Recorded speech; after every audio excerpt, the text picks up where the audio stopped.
fais la la la la la. Pense aux conséquences. Tout ça, c'est bien joli, mais c'est sérieux, la vie. Vous allez voir que je ne suis pas aussi fou que j'en ai l'air.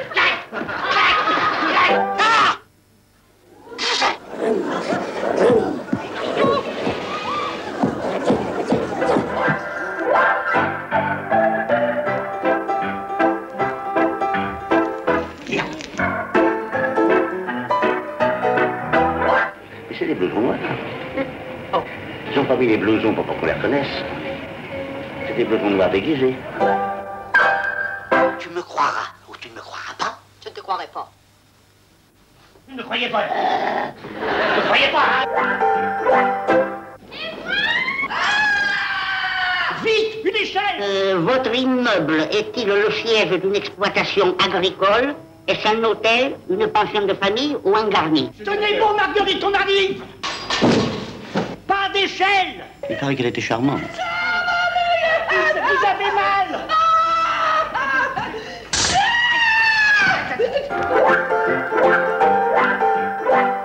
C'est quelqu'un qui est une méchanceté crasse envers les petits et qui d'un seul coup devient une lavasse devant les grands.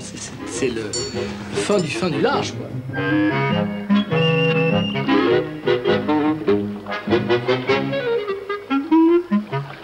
Ah! Oh! Bravo, mon adjudant! Il est magnifique! Oh! Vous permettez que je vous loue? Mais je vous en prie. Attendez, aïe! Aïe! Tiens, Merlot! Merlot, tiens, ouvre-moi ça! Aïe! Allons! Alors, Cruchot, ça vient? Ça va, on est toujours. Allez. Allez. Doucement. Voilà, mon adjudant. Ah. Regardez, vous allez vous régaler, mon adjudant. Voilà. Ah, oui. Il n'y a pas grand-chose, hein? Ah, ben, c'est lui qui l'a ouvert. Ah, c'est lui. De Funès voulait que ça soit moi qui lui donne, qui soit son partenaire. Voilà, c'est ça on s'entendait très bien pour jouer, n'est-ce pas? Alors, ça fait que j'ai joué toute la série et puis que je lui donnais la réplique et que quand c'était à moi de jouer, je me souviens toujours, le metteur en scène disait, je vais faire un gros plan sur le gars. Il dit oui. Il était tout à fait content, même, il se marrait à côté. Oui. Tous ceux qui vont rentrer dans la gendarmerie, maintenant, le tsar, il faut de plus en plus de courage parce que la rencontre avec l'OVNI est une chose extrêmement dangereuse. N'est-ce pas, mon cher Louis? Ce qu'il y a, c'est que les extraterrestres, dans notre film, sont très gentils. Vous savez que pour venir, en somme, comment dirais-je, nous mystifier. J'avais une prédilection pour l'adjudant, des adjudants-chefs. Adjudant-chef, c'est bon. Ah, ça emmerde tout le monde, mais ça calcule son coup. Je demande un volontaire pour se mettre tout nu au milieu des nudistes. Parfait. Au hasard. Une poule sur un mur qui picote du pain dur, picota, lève la queue et puis s'en va. Qu'est-ce que vous dites? Et moi, j'ai rien dit, chef. J'avais cru vous entendre parler. Ah non, je vous le jure, chef. Ah, c'est plus, j'en suis bête. Et puis s'en va. Ah, bah ça, c'est de la triche, chef. Comment? Ah, je disais, c'est de la triche. Comment? Regardez, qu'est-ce que vous disiez? Ah, rien. Ah, j'avais cru vous entendre murmurer. Dites-moi, cette nuit, vous irez préparer le terrain, hein? Et vous aurez l'honneur d'être le premier au contact de l'ennemi. Voilà. J'espère que vos camarades vous en envient. N'est-ce pas? Je pense que le gendarme Saint-Tropez a certainement été quelque chose. D'abord, c'est quelque chose qu'il aimait beaucoup lui, donc par conséquent, il a eu raison de le faire. Et puis, ça a certainement contribué à sa popularité. Mais je peux dire que la vertu cardinale de Louis de Funès, qui avait du génie, il faut le dire aujourd'hui, et ça commence à être reconnu, c'est que c'était un des rares acteurs qui pouvait être odieux sans être antipathique. Parce que c'est un miracle ce qu'a fait De Funès, arriver à faire rire avec un personnage a priori antipathique et à devenir un héros populaire, c'est quand même la chose la plus difficile du monde. C'est-à-dire qu'il y avait toutes les raisons pour qu'on dise mais ce type-là est insupportable, et en fait non. Parce qu'il y avait sûrement quelque chose qui faisait que c'était, je sais pas, un côté tornade, qui faisait qu'il était irrésistible. J'adore Oscar autant qu'une pièce de Feydeau. C'est pareil, c'est construit aussi. C'est aussi fort que Feydeau. Magnier est aussi fort que Feydeau. Et maintenant, je voudrais bien savoir Quel est le bougre de cochon qui a fait un enfant à la suite? J'avais vu Oscar au théâtre avec De Funès et je me souviens qu'il y avait un spectateur qui avait pris ses places pour Oscar. Il demandait 3 places pour Oscar et il était 3 places, il était déjà mort de rire. Et quand De Funès est arrivé, il a dû dire « Passez-moi mon manteau et ma canne » et il était par terre parce qu'il était déjà conquis. Germaine, j'ai à te parler. Ta fille a un amant. Moi aussi. Moi aussi, j'ai à te parler. Alors, vas-y, je t'écoute. Ta fille a un amant. Enfin, c'est moi qui viens de me le dire. Je le savais avant que tu me le dises. Tu sais sans doute aussi qu'elle attend un enfant. Bien sûr. Ah bah c'est du propre. C'est le sort de toutes les femmes, mon chéri. Bravo, tu m'as laissé des larges, toi. Ah, dis donc, tu m'avais bien dit que ton fiancé devait venir ce matin pour te demander en mariage, toi. Mais non, papa, c'est le contraire. C'est toi qui m'as dit qu'il était venu. Ah oui, c'est vrai, je sais plus non plus. Et d'abord, non, attendez, et d'abord, qui est-ce? Bah, tu sais aussi bien que moi, puisqu'il est venu te demander ma main. Bien sûr. Non, mais je veux t'entendre prononcer son nom de ta propre bouche. Pour m'amuser, pour t'entendre. Qui est-ce? Allez, dis-le à papa. Dis-le à papa. C'est Oscar. Oscar. De Funès était tous les soirs sur sa table de massage et moi je venais lui apprendre que je le quittais pour aller me marier. Et alors il me regardait pas, il dormait, quand j'arrivais il faisait semblant de dormir et tout d'un coup, pan, il ouvrait un œil puis il me faisait une grimace et tous les soirs j'attendais ça et j'avais un fou rire nerveux. Mais c'était horrible, chaque soir avant de rentrer je me disais non là je vais pas rire.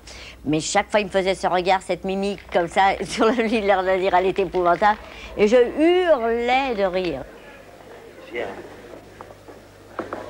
Qu'est-ce que c'est que ça? Vous êtes encore là, vous? Que monsieur m'excuse. Allez-vous-en, je vous ai assez vu.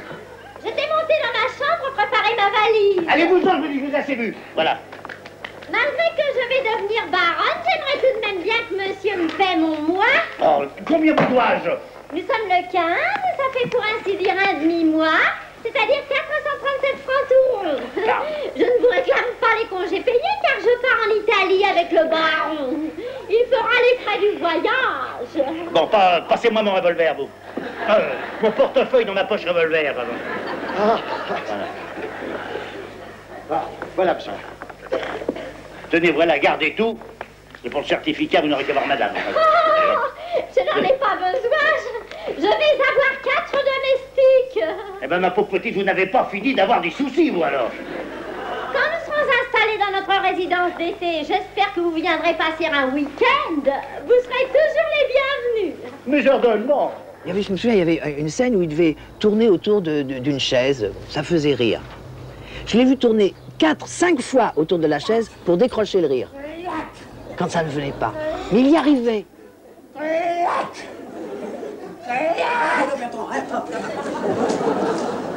J'avais ici une autre valise. Alors celle qui contenait 50 millions de billets de banque.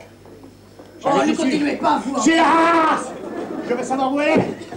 Je veux savoir où elle est. Tu m'as demandé à Baron de faire reprendre par chauffeur. Il est venu. Il y a 10 minutes. Ah. On veut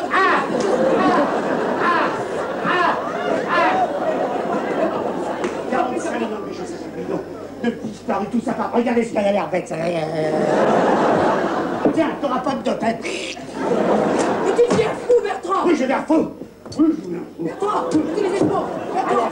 Je suis piqué, salté. Oui, je deviens fou. Oui, je deviens fou. Tiens, regarde, je deviens fou. Regarde, je deviens fou. Voilà. Voilà. Allô? Allô, docteur? Allô, baron? Est-ce que Bernadette est là? Avec quelle valise? C'est Bernier. Avec quelle valise est-elle partie? Oui, mais je ne m'en fous pas, figurez-vous. Non, mais dites donc. Vous en êtes un autre. Crétin. Triple andouille. Boutonneux. C'est un boutonneux. Boutonneux.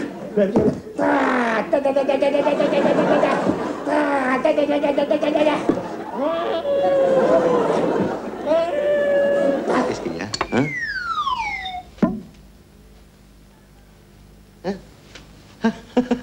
C'est joli, ça, hein? Là. Doucement. Là. Hein? Ouh, c'est joli. Vous êtes sûr qu'ils sont fraîches? Ah non, mais il n'y en a que 3. La suite. Cassoulet.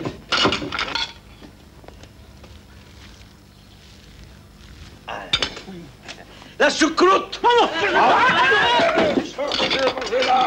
Allez. Allez, allez, allez.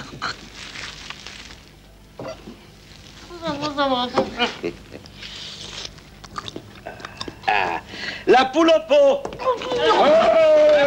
La poule au pot. La poule au pot. La poule au pot, allez. La poule au pot. Alors, c'est bien dégueulasse toute cette bouffe-là, hein? Oui, bien sûr. Même maintenant, avec le régime, ma femme me fait des plats délicieux. Oui, par exemple. Ah oui, oh, je sais pas, elle m'a fait une blanquette l'autre jour où il n'y a pas de gras du tout, c'était délicieux. Une blanquette à quoi? Une blanquette de veau? Oui, une blanquette de veau, bien sûr, mais délicieux. J'en ai repris, j'ai le droit d'en reprendre, ça ne me fait rien. Le moment que c'est fait, le moment que c'est régime. Faut commencer à manger, monsieur Duchemin. Regardez comme c'est bon. Oh non, plus tard, oh non, plus tard. Je vais vous faire 2 petites piqûres pour vous donner de l'appétit. Ah non, pas de piqûres, hein. C'est impossible.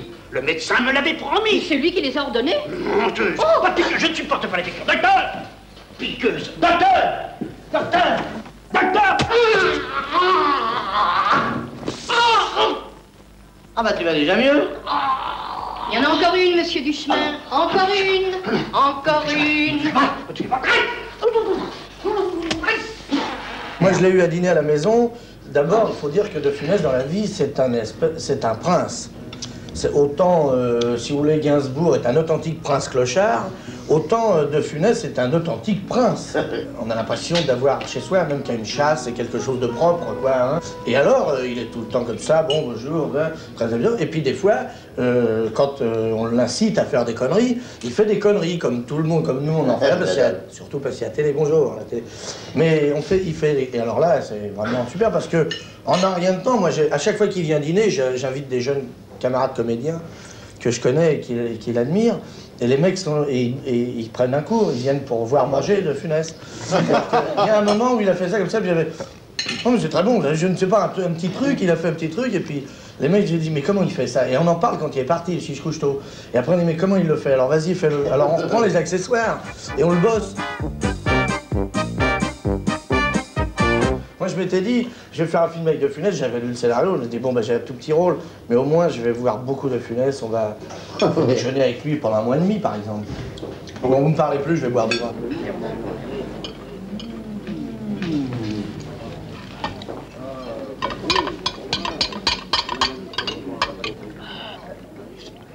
Quand j'ai travaillé avec lui, il voyait bien que je savais pas faire le métier, quoi. Parce que ça s'improvise pas comme ça. Moi, aujourd'hui même, j'ai fait 8 films, hein, à peu près, donc j'ai pas d'expérience. Mais à l'époque, c'était un des premiers, quoi. Alors, il voyait bien. Et il m'a tout de suite indiqué les 2-3 trucs qu'il fallait pas faire et qu'il fallait faire. Ah, pardon.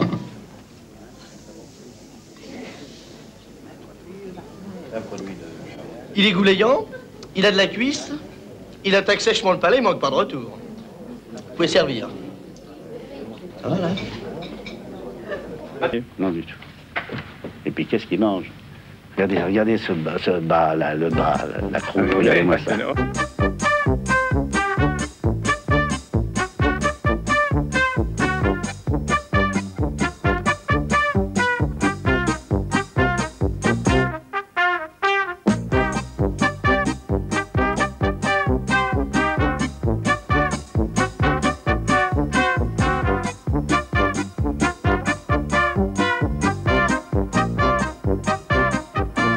Et moi, il me disait tout le temps, vous n'êtes pas énorme. Vous êtes gros, mais vous n'êtes pas énorme. Moi, j'en ai connu des gros. Le spectacle continue. Soyez Gila. Tout le monde doit être Gila. Sinon...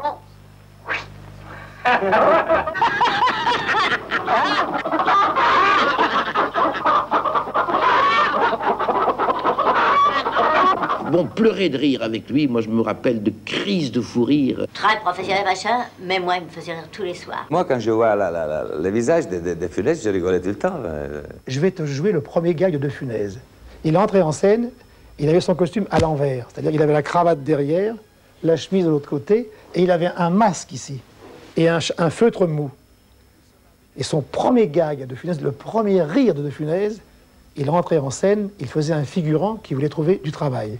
Et il disait au metteur en scène Max Révoll, un homme. Il tournait 2 hommes, il faisait un tour, la foule. C'est son premier rire, ça.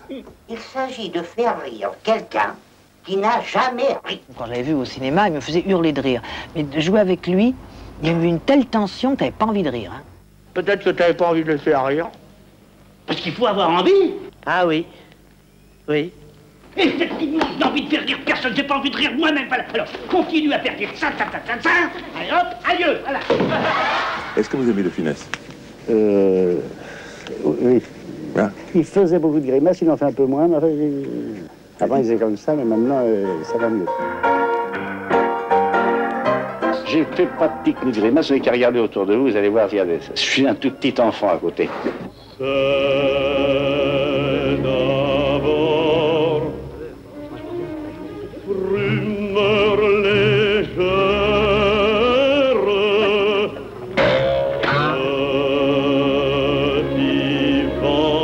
Il ne supportait pas que dans un avion, dans un train, dans la rue, telle ou telle personne guette. Alors, guette chez lui une réaction style grimace qui ferait rire quelqu'un. Et alors, il se fermait comme une huître. Il avait, au contraire, ce visage de vieux picador espagnol, car il était d'origine espagnole. C'était son métier de faire rire. Et dans la vie, il n'exerçait pas son métier. Il se baladait comme tout le monde. Et il aimait bien vivre et qu'on lui foute la paix.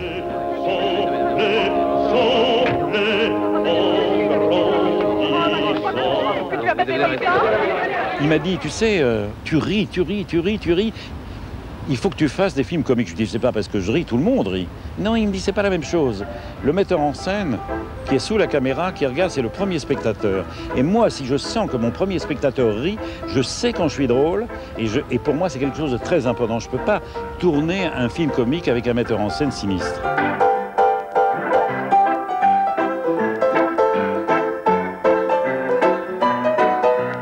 Vous voyez Gérard rire de ce que nous faisions. Et vous savez, c'est assez rare, je reconnais bien. Yves Robert aussi rit, il s'amuse beaucoup. Mais il y a des metteurs en scène qui ne rient pas du tout, alors c'est pas encourageant. Puis il y a des metteurs en scène qui disent, silence les enfants, allons. Oui, la ferme. Vas-y. Alors, là, vous savez, vous êtes déjà...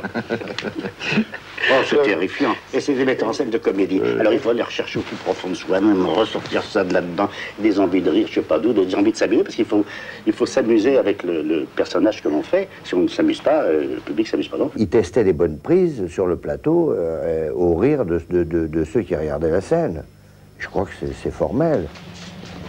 Ma parole, mais je ne me trompe pas. C'est bien la livrée de Top.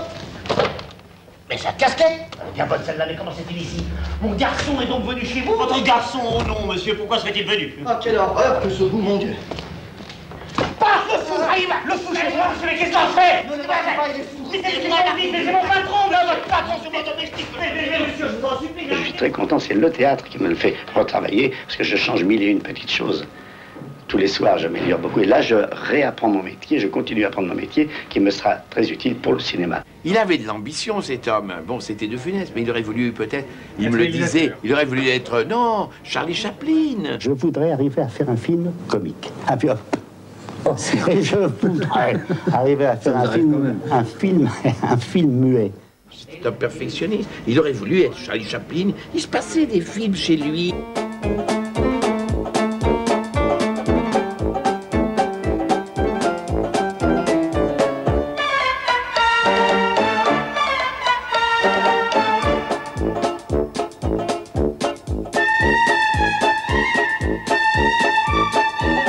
J'allais le voir dans un cabaret qui était, je crois, rue Fontaine, et qui s'appelait La Tomate. Et il avait un numéro dans ce cabaret, qui n'était pas un numéro de piano, là, qui était un numéro d'acteur.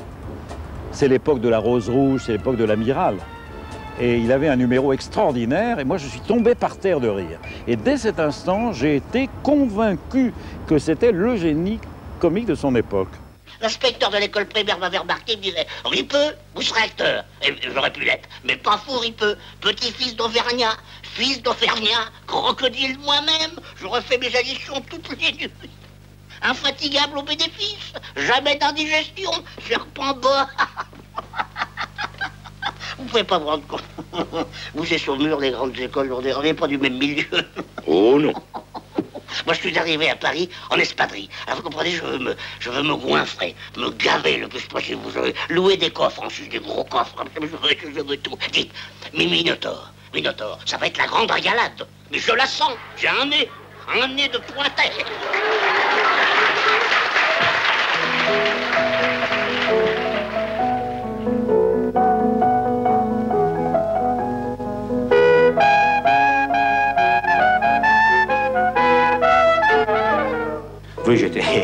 été musicien dans les boîtes de nuit ou dans les cabarets, et heureusement, parce que j'ai fait 1 an de piano dans le temps, mais je me rappelle, je ne sais pas lire la musique, mais je jouais dans les cabarets. Ça m'a servi d'ailleurs à vivre pendant que je commençais à faire du théâtre et du cinéma. Où il est? Où il est? Excusez-moi, monsieur. Je vous fais toutes mes excuses, monsieur. C'est du café liégeois. Saligo. Ça passe, hein. Ça s'en va pas. Ah. Si, madame, vous allez voir. Donnez-moi une serviette avec un peu d'eau chaude. Il y en a pour 1 seconde, monsieur. Ça m'étonnerait, faudra le temps que ça sèche. Ah, on va vous donner une bonne table. Non, restons là. Nous ne venions pas ici. Non, on passait. On passait. Ces messieurs-dames ne venaient pas ici. Tout ça, c'est de votre faute. Vous allez voir absolument ce qui se passe à l'intérieur. Moi, j'adore les cabarets. Alors, on a acheté un œil, et puis on a pris le café liégeois. Dites donc, moi seul ai pris le café liégeois. Moi seul. Il manquerait plus que ma robe tranquille. Il dit que ça s'en va pas, cette saleté. Mais si vous voulez bien me suivre jusqu'à la cuisine. Occupez-vous ici, attention. Il n'y aurait pas eu Le De Funès, du Cornéo, de La Grande Vadrouille, d'autres films, ce que vous voulez, Rabbi Jacob et d'autres films Oscar, etc., s'il n'y avait pas eu Le De Funès d'avant, c'est-à-dire Le De Funès du Cours-Simon, Le De Funès pianiste, Le De Funès de Thermidor, Le De Funès de Jacques Becker, surtout de Robert Derry, avec lequel il a fait des choses extraordinaires. Je vous fais mon compliment. Tu le connais, Ferry? C'est Émile, mon caissier principal. Ah, c'est imbécile d'Émile. Oh, bah, il parle souvent de vous, vous savez. Vous venez souvent ici Oh, tu le terrorises, ce pauvre poulet. Regardez là de vos yeux. Mais ça suffit, hein. Allez. La première fois, c'était ouvrir une porte. Dans le second film, c'était la refermer. Oui. Après, c'était un tiroir. Il y a un tas de choses à faire. Bonjour, monsieur Calamel. Excusez-moi, j'ai entendu un petit bruit. Je me suis dit, il doit vous bricoler. Ah, va vous déménager. Alors là, je vous donne un coup de main. Ah non, parce que le déménagement, je connais ça parce que je vous jure que ça va aller vite. Hein. Voilà. Il y en a qui feraient venir des déménageurs pour un petit travail comme ça. Hein. On verra ça nous-mêmes. Ah, ça va, monsieur. Ça va. Bon, alors attendez. Ça va l'air très simple. Alors l'armoire, vous voulez qu'elle aille par là, hein, et puis le lit par là. Non, justement, c'est le lit par là, l'armoire par là, parce que l'antichambre nous sert de plaque tournante. Ah, vous avez une plaque tournante? Oui. Attendez, alors, le lit par là et l'armoire par là. Oh, pardon. Vous n'avez pas pris les mesures? Pas les mesures, non, on n'a pas eu le temps. Ça fait rien, je pense. Il y a autre chose, là. Oui, mais ça fait rien. Attendez, 47. Non, là, vous me gênez presque. Papa, tu gênes les bruits dans le sucre à l'opéra. Voilà, ça y est. Ah, bon, ça passe. Ça passe, là? Ça passe, le but de la tonne, poche, regardez. Oh, bon, on en passerait 2, papa. Regardez donc, hein. Bon, alors, vous, jeune homme, vous allez vous mettre dans le placard, hein, et vous laissez la porte ouverte, hein. Vous, monsieur... Langlois. Vous entrez dans les bataires, vous serez là-dedans comme chez vous. Bon, alors, attendez, alors, écoutez. Moi, je mets de l'armoire, je la pousse par derrière. Et vous, quand elle passe, par le côté, vous aidez. Ah, on aide, hein? On aide. Oui, et vous, en sens inverse, vous aidez. Bon, attendez. Bon, allez, allons-y. Là-dessus, je me mets dans le placard, papa dans les bataires. Il arrive. Calomel pousse. Attention, à vos commandements. Allons-y. Et nous la coincée. Eh ben, vous aidez. Ben, c'est coincé, là. J'ai pas de prise. Je peux pas. Attendez, je réfléchis. Attendez. Parlez-moi. Ben, il faut nous aider, quand même. On peut pas rester là comme ça. Qu'est-ce qu'il fait? Il dit qu'il va réfléchir. Il réfléchit? Bon, mais dis-lui qu'il se dit, tu sais que tu travailles demain, toi, papa? Mais parlez-moi. Oh, mais toi, tu t'en fous, toi, tu peux lire, mais moi, là-dedans, qu'est-ce que tu veux que... Quand on revoit De Funès dans les premiers films qu'il a fait, il était maigre et mince. Il avait l'air d'un jeune Espagnol de l'armée en déroute, comme il dit Victor Hugo. Et puis... Vous avez travaillé vos abdominaux? J'ai pas eu beaucoup de temps. Ah, mais ça se voit, monsieur Barguet. Ouh là là. On dirait que vous avez appris un petit peu de graisse, là. Il a fait 145 petits rôles, il a monté les marches une à une, et il s'est pendant ce temps-là réglé lui-même. Mais si vous voulez, le rire était son métier. C'était pas un travail d'amateur, c'est un travail auquel il avait beaucoup pensé. Quand il faisait tout un numéro avec son nez qui nouait, ça durait 3 ou 4 minutes, les gens tombaient par terre de rire. C'était du grand comique parce que c'était en plus du comique visuel.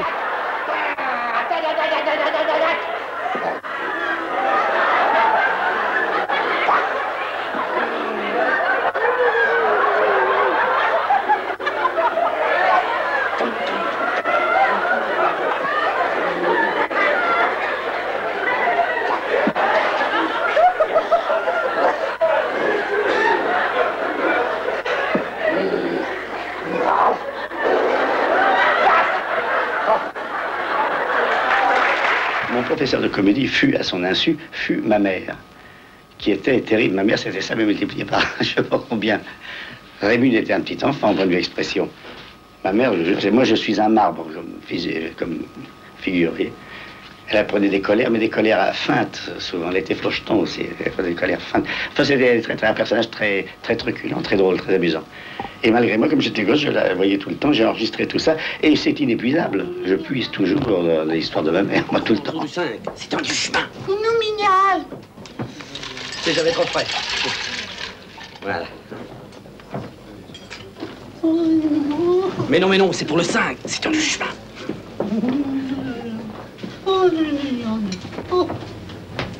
Écoutez, je n'ai jamais demandé tout ça, mais c'est en plus.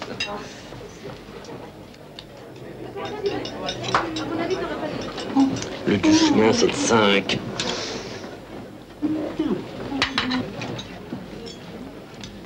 Oh, mon ami. Il avait des idées formidables. Il prétendait que Lavare prétendait qu'il avait vu sa mère avoir perdu, qui était espagnole, je crois, qui avait perdu sa cassette. Et il disait, Lavare, il ne faut pas le jouer comme ça, parce que j'ai vu ma mère, qui était avare, qui avait perdu son fric. Quand truc, elle jetait des matelas partout, elle jetait tout en l'air, et elle faisait des bons au plafond. Voilà ce que c'était, et c'est ça qu'il voulait faire. Je ne me souvenais pas que je viens justement de recevoir cette somme en or. Oh. Mais je ne croyais pas qu'elle dût m'être sitôt ravie. Tiens, Scapin, va-t'en requérir mon fils. Oui, monsieur. Mais dis à ce turc que c'est un scélérat. Oui. Un infâme. Oui. Un homme sans foi, un voleur. Laissez-moi faire. Qu'il me tire 500 écus contre toutes sortes de droits. Oui. Que je ne lui donne ni à la mort, ni à la vie. Fort bien. Et que si jamais je l'attrape, je saurai me venger de lui. Oui. On a fait des choses très drôles sur le plateau, et c'était pas aussi drôle sur l'écran. Dans Lavare, nous étions pliés en deux de ce qu'il nous faisait. Il m'étranglait avec un espèce de truc sur la table. Parce que moi je jouais là le maître cuisinier. Il me tranglait, je voyais sa tête à 2 mètres de moi, j'en pouvais plus. Ça coulait là, et tout le monde riait, tu vois, avec une m'étranglait. Et ça faisait moins rire quand on l'a vu à l'écran. Alors j'ai demandé à Bertrand Tavernier, il m'a dit, il faudrait bien le filmer. Il prétendait qu'on ne le filmait pas assez, qu'on n'exploitait pas, ce qui est très possible, hein, qu'on n'ait pas exploité à fond son comique. Il m'a fait plaisir, maître Jacques, et cela mérite une récompense.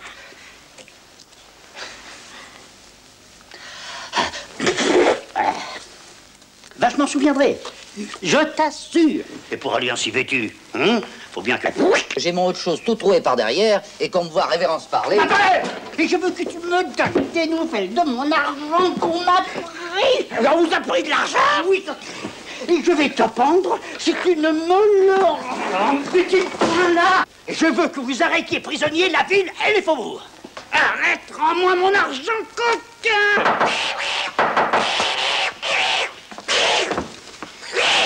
Alors il a voulu prendre la caméra un jour, soi-disant, mais il ne l'a jamais prise. Et il l'a prise. Et alors ça a été drôle, parce que, naturellement, il savait très bien ce qu'il voulait faire. Il avait des idées, une imagination débordante et très drôle. Moi, il m'expliquait ça. On se roulait par terre avant que ça commence. Mais la technique, il la connaissait pas bien. Et il était embêté. Et alors Giraud était marrant avec son flegme, ce grand Giraud, il fait...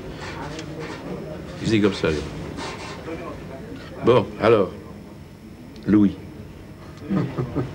Alors, je te prends comme ça, je te prends comme ça. Et alors, comment je monte? Alors, Louis ne savait pas répondre. Alors, il attendait que Giraud tourne la tête. Il faisait... Sur la barbe, être metteur en scène, c'est la barbe. C'est une tentation. Mais je préfère bien mieux travailler avec Giraud qu'un metteur en scène. Ah non, mais c'est pas là. Parce que c'est pas là. Moi, je ne veux pas sortir. Mais vous n'avez pas donné un prix, là. Ah non, c'est 100 fois trop tôt. Enlève Jojo. Claude, ça c'est très bien. Bruno, ça va faire plaisir. Il s'est merde, il gueulait, ses textes n'étaient pas assez bons. Il était ragé tout le temps. Mais... Oh, je peux même plus me mettre en colère. Il se mettait en colère car à l'époque où il était devenu une grande vedette et où un contrat avec Louis de Funès suffisait pour un producteur pour monter son film, trouver de l'argent de la part des distributeurs, de tout le monde, des exploitants. Alors on lui faisait signer des contrats sur une histoire qu'on lui racontait. Et puis les gens, poil dans la main, ne travaillaient pas. Ils se retrouvaient un an plus tard avec un scénario qui était quelquefois insipide et où il était obligé de pallier par ce qu'on a dit plus tard, on lui dit des grimaces, ah oui, il en fait trop, mais il n'en faisait pas trop. C'était pour essayer de rattraper des coups dans lesquels on l'avait entraîné. En revanche, quand il avait une bonne histoire à jouer, eh ben, il était formidable. Ça ne serait pas de mal. Parce que moi, mon cher ministre, mon cher Maurice, si je n'ai pas de diplôme, moi je suis un autodidacte. Comment? C'est ainsi qu'on appelle un homme qui s'est instruit par lui-même, ce qui est mon cas. Un autodidacte. Tu parles d'une famille, une fille qui est bachelière, une femme qui est de la lipo timide et puis un beau-frère qui est autodidacte. Ne te permets pas de te moquer de moi devant les enfants, hein? C'est trop susceptible, mon pauvre vieux. Comme ministre, on t'aurait jamais tenu le coup à la Chambre des députés. Tu t'en vas? Non. Par affection pour ma nièce. Et puisqu'elle me fait l'honneur d'apprécier mes propos de gâteux, je renonce à me mettre en colère. Je suis de mauvaise humeur souvent, mais je me suis bien analysé parce que je suis fatigué. Je ne me repose pas assez, je ne dors pas assez. Alors j'ai des mauvaises pensées qui traversent l'esprit, je suis de mauvaise humeur, quoi. De mauvaise foi, enfin tout un bel éventail. Mais je m'observe pendant ça, là, ça peut me servir de... Je me sers de professeur de temps en temps, pour la suite. J'étouffe! Monsieur, vous me dites ça à moi, mais qu'est-ce que vous voulez que j'y fasse? Comment? Je suis venu ici à l'Union, j'ai versé 6 000 francs à votre maison qui s'est engagée à me présenter un certain nombre de jeunes femmes, toutes plus charmantes et plus douces les unes que les autres. J'attends toujours. Savez-vous comment ça s'appelle, monsieur? Oui, de l'escroquerie, vous l'avez déjà dit au téléphone. Parfaitement, de l'escroquerie. Je vous donne 1 semaine pour faire face à vos engagements. Sinon... Non, je suis pas drôle, Sylvie. Mais j'ai tellement de raisons de ne pas l'être. J'ai la vie moderne, vous savez. C'est vrai que je la prends du mauvais côté. Je connais des gens qui sont optimistes, qui ont dans le combat de voiture. C'est rigolo. Et c'est vrai, c'est rigolo si on me prend un certain côté. Mais pas du mien. Moi, j'ai mes lunettes qui se voient mal. Non, non, hein? Assez, hein? Ça suffit. Les sous-entendus et les propos salaces, j'ai horreur de ça. Surtout le matin. Dis donc. Elle est de très bonne famille, voilà. Et où l'as-tu trouvé? C'est dans la rue, c'est bien ça. Non, je rentrais hier soir tranquillement chez moi, je rentrais, monsieur,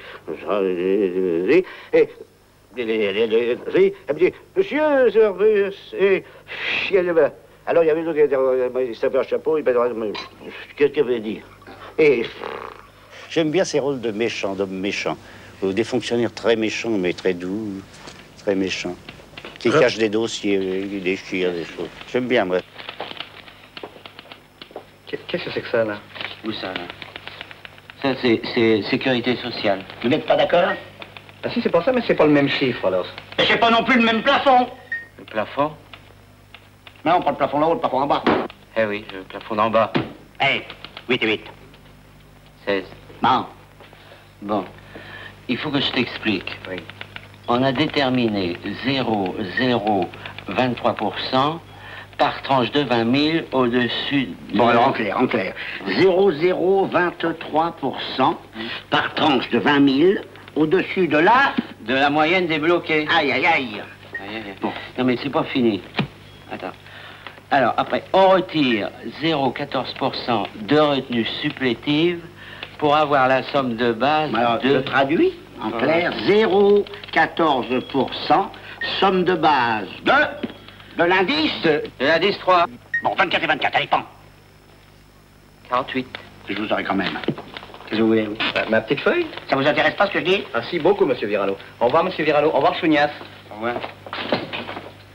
Oh, je me suis trompé. C'est pas 0,14%, c'est 0,15%. Et 697 et 478. Allez, ça fait combien? Bon, allez.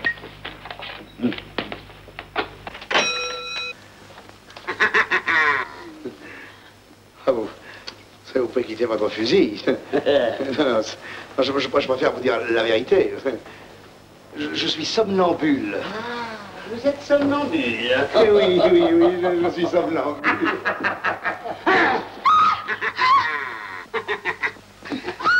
Allons. J'ai sans doute dû arriver par la fenêtre. Tiens, par la fenêtre. Oui. Alors sortez par où vous êtes venu. Ah, où je suis venu? Mais vous êtes fou, c'est pas possible. Je suis réveillé maintenant, je ne suis plus somnambule. Vous êtes somnambule quand ça vous arrange, et quand ça vous arrange, vous ne l'êtes pas. Sortez ou je fais feu. Fernandel m'a beaucoup aidé, Il m'a fait démarrer dans des petits rôles avec lui, puis des rôles un peu plus intéressants. Mais enfin, et j'ai pris des grandes leçons en voyant faire Marie tourner, qui était un charmant monsieur. Et on avait dit, il prend toujours la face, il vous met toujours de dos. Moi, j'ai toujours été de face avec Fernand. Quand c'est à moi de parler, j'étais de face, et puis c'est fini. C'était un très, très charmant garçon. Je ne suis pas méchant de nature, c'est vrai, ça je peux le dire. Je n'ai pas une once de méchanceté. J'ai des idées méchantes, mais je ne le réalise jamais. C'était un homme rigolo, charmant. On m'avait dit une réputation épouvantable, il est très méchant, il va te mettre de dos, il sera de face dans le champ et dans le contre-champ. Au fur et à mesure que tu parles, il tourne. Et puis après ça, si de toute façon, s'il t'a pas eu au tournage, il t'aura au montage parce qu'il y passe. Et en fait, c'est pas vrai. Chaque fois que quelqu'un était très bien, alors il avait un numéro, il est inutile de vous dire qu'il n'est jamais rentré dans une salle de montage pour demander de contrôler un montage. Ça, jamais, les 4 films qu'on a fait. Mais il disait, vous allez voir, vous êtes très bien, mais moi, au montage, je vais aller trouver Gérard, et puis au montage, clac, on va vous couper. Vous êtes très bien, on va vous couper. C'est vrai que vous faites couper des choses au montage? Des choses qui sont trop bien, oui. Ah oui. Et vous allez... Je leur donne après en boucle chez eux. Ah bah ça tombe bien. Non, nein, je préfère que ce soit vous. Was? Ich bin ein Freund, un ami, ein Freund, of Antoine Maréchal. Il ist en danger. Danger, verstehen Sie, danger. Alors, si vous nicht intervenieren, Maréchal kaputt. Aber das ist gar nicht möglich. Oui, ça je ne peux pas vous dire, je ne vois pas. Non. Alors, because der Mann, der beau garçon, enfin, der beau garçon ist ein Salopard, ein großer Salopard, qui veut beg your pardon, qui veut volieren la Cadillac. Jawohl. Ich werde das drehen. Ich kann das nicht versprechen. Ja, et istuvieren. Ja, voilà, merci. Non, je crois qu'il y a capitaux. Louis me disait toujours, Gérard, écris-moi un beau salopard, fais-moi un beau salaud, une belle saloperie. Louis ne s'est jamais pris au sérieux dans les rôles qu'il jouait, et c'est ce qui en fait tout le sel et tout l'art, évidemment. Ce sont des choses sérieuses que j'interprète souvent en comique. C'est-à-dire les gens sérieux, les gens graves, sérieux, austères, qui, quand ils rentrent quelque part, c'est quelqu'un qui rentre, c'est quelque chose qui rentre. C'est pas rien, c'est pas un courant d'air. Et ça me fait rire. Ah, je m'en fous, moi! Oh! Mais qui joue là? Oh, mais chaleur! J'avais pas vu depuis la grande vadrouille, Louis! Ben Louis, voyons, tu me reconnais pas? Ah! C'est pas vrai! C'est pas possible!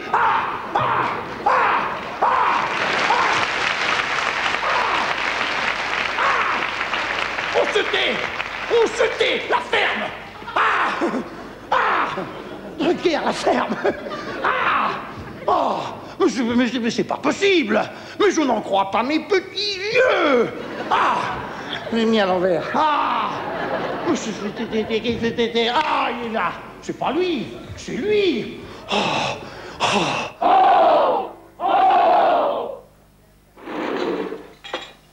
C'est à cette heure-ci que vous rentrez tous les deux? Ça fait des heures qu'on vous attend. Et encore sous, bien sûr. Hein? Excusez mon mari, général. Le mien aussi, général. Allez hop, en cuisine. Il y a de la vaisselle qui attend. Voyou, ici.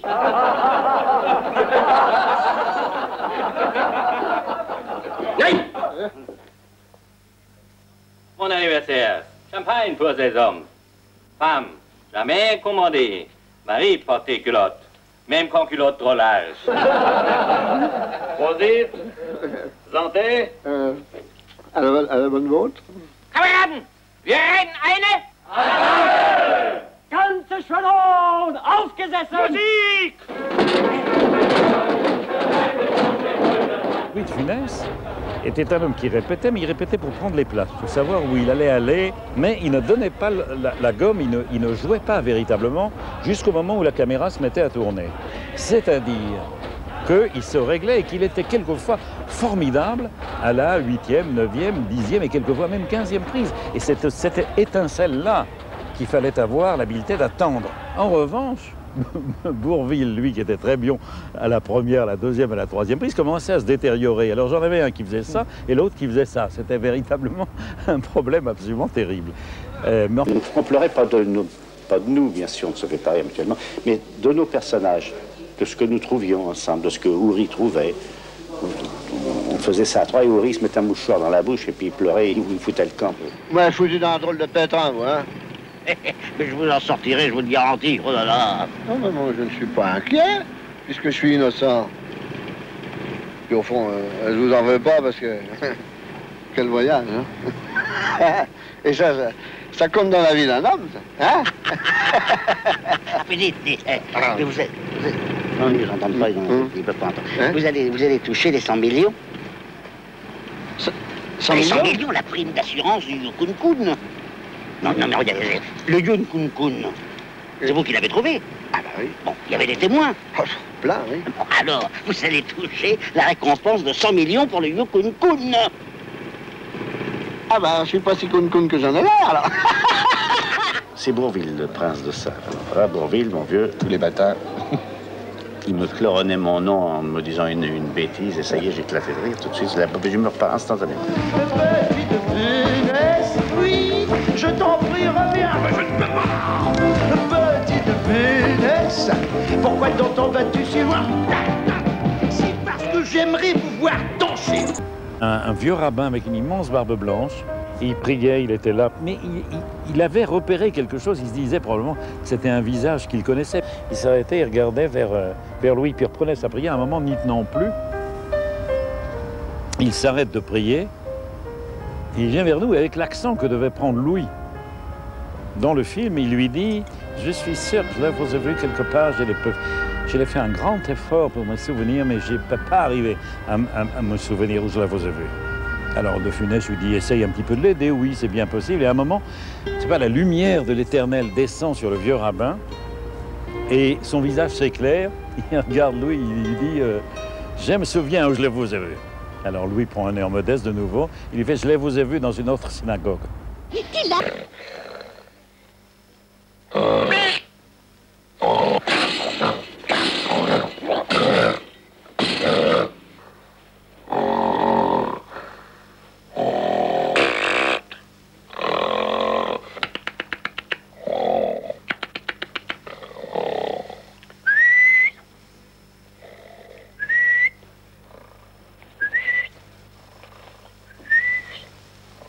Vous avez toujours fait rire. Oui, souvent. Ça m'a valu beaucoup de punitions.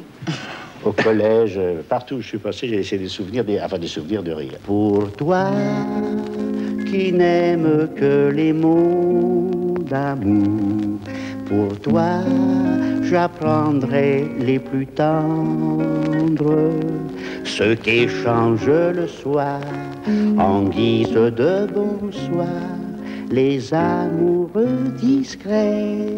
Je les dirai pour toi,